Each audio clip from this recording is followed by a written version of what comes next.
I also get to people like patients and students are asking me that like being a vegan, and the society asks them to take all those supplements because they've been told that they're lacking of certain nutrition, and do you agree that like can we call these supplements or pills as a ahara, or is it somehow? No, definitely not. And so the main difference here, we're talking about the technical difference in Ayurveda between ahara and aushadhi. Okay. So we have two different concepts. Ahara means food, aushadhi means medicine. Okay.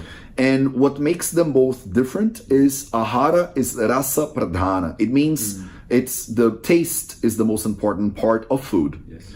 And aushadhi or medicine is the most important thing. It's its potency. Okay. Right? So when you take a pill, the taste is not important, but it's very potent. That's why you only take maybe 500 milligrams of something. You wouldn't take a pill of broccoli for lunch because there's not enough broccoli there. But you wouldn't take a full dish of paracetamol or some medicine or aspirin, because that will be way too much aspirin. So the pills, when people take the supplements, they are aushadhi, they're medicine. Okay. They're not ahara, they're not food, right? And you can be vegan without taking a bunch of supplements. And you can be a meat eater and also be deficient in a bunch of things, right? So the main thing that people talk about when we talk about strict vegetarians is the B12. Yeah. So B12 is a vitamin that is made by bacteria.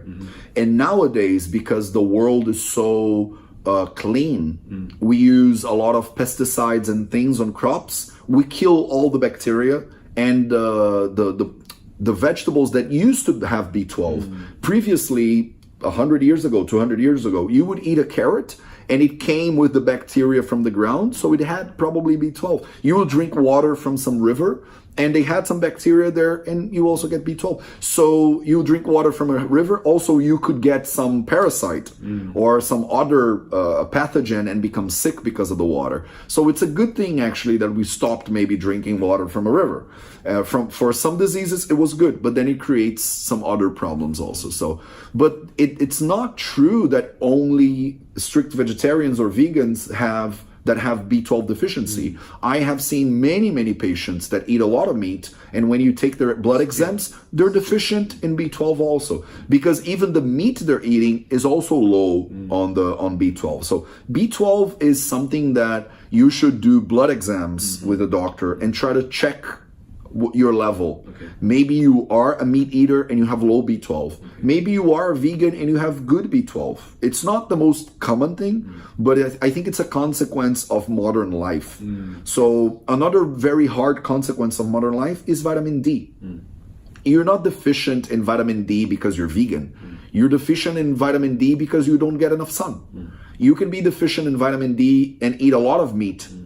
You know, so just because you're not living the way humans were living throughout ages. So humans are in this planet for around 200,000 years. For 999 almost, we were living outside. So we were in the savannah in Africa with no shirt, taking a lot of sun.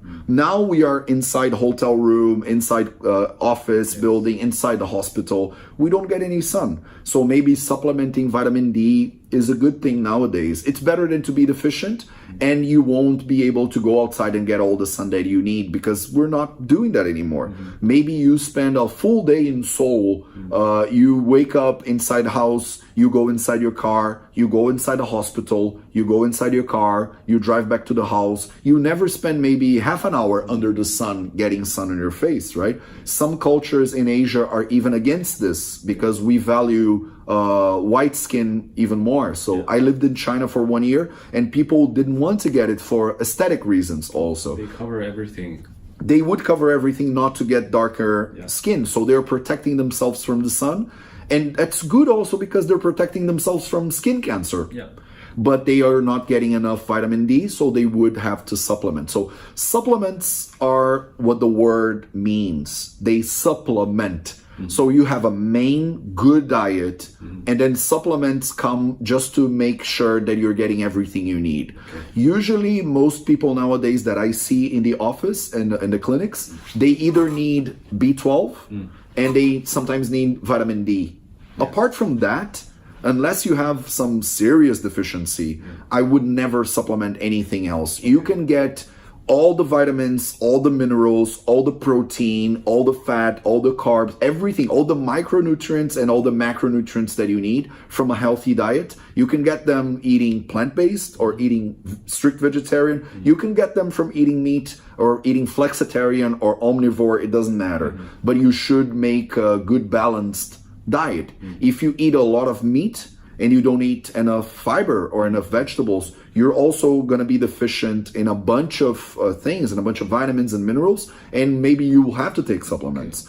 The last study that we saw comparing people that take multivitamins, do you guys have those? Yes. So like they have like all the vitamins from A to Z, you know, and it's the last review that we have, people can find it in PubMed, for instance, or we can find it and put links in the videos or something. They show that people that take multivitamins, they actually live less than people that don't take them, which is insane. You're paying a pharmaceutical company to take away years from your life because your body, the human body, doesn't understand vitamins when they are spread around. We understand food. So now people are taking curcumin capsules. Because curcumin is good for this and curcumin is good for that. But you could just eat turmeric. You can just eat the full, whole plant or food and get all the vitamins and all the minerals that you need. If you don't know how to eat a balanced diet, maybe you need to watch some videos, maybe you need to find a health professional, a nutritionist, a doctor, a Vidya, whatever, and get your diet balanced. But that would take maybe a few consultations, a little bit of a process, and then you can be healthy for 120 years or something like that.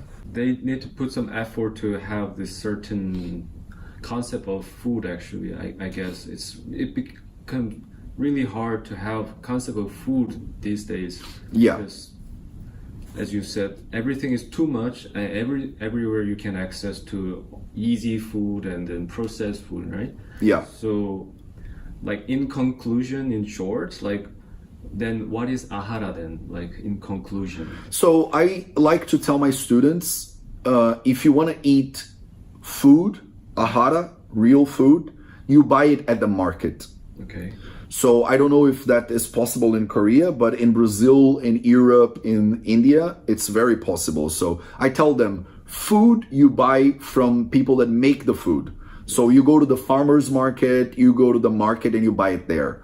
If you're going into a supermarket, like a big box supermarket, you shouldn't get food there.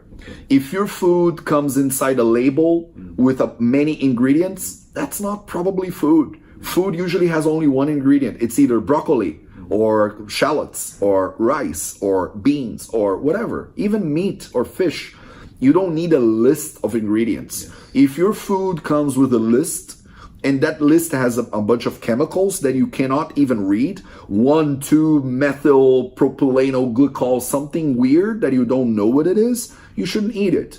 If it's something that your grandmother doesn't recognize, you probably shouldn't eat it. So basically, the main problem we have nowadays really regarding food is processed food. People are eating things that are just created to make you feel pleasure and want to buy more. If you get addicted to it, then you're gonna eat a lot of it. And then people that make it are gonna make a lot of money. I tell people, if you don't know how to eat, buy your food at local markets, buy food that only have one ingredient, and eat food that is cooked by people, not made by engineers. So if your food is grown by farmers and is cooked by cooks, you're good.